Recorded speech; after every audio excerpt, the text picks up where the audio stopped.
Minyak goreng premium masih melimpah di pasaran di tengah kelangkaan minyak goreng murah atau subsidi. Pedagang mengaku stok aman dan harganya masih normal.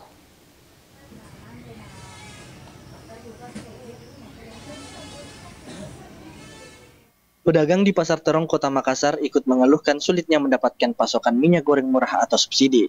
Menurut pedagang, kondisi itu terjadi sudah sebulan lebih. Namun, kelangkaan minyak goreng subsidi tidak berdampak pada stok minyak goreng premium yang selama ini kurang diminati.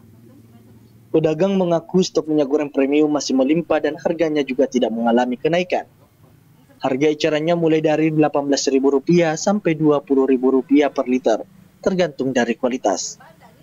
Menurut pedagang, masyarakat masih lebih memilih untuk mencari minyak murah atau subsidi meski sulit didapatkan, dibanding membeli minyak premium yang harganya lebih tinggi. Ini yang minyak kita langka.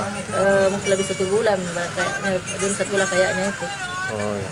Tapi minyak ini aman jadi ya. Kalau minyak yang kemasan masih bagus sih. Masih normal aja harganya. Masih banyak jadi 2. Biasa berapa dijualkan? Kalau saya biasa 38. Tapi sampai sekarang tidak ada kita dapat memang itu minyak kita ini susah di. Enggak ada, susah. Pedagang berharap kelangkaan minyak goreng subsidi bisa segera teratasi agar pasokan yang masuk ke pasar-pasar tradisional bisa kembali normal. Wahyu Saputra, Slebes TV.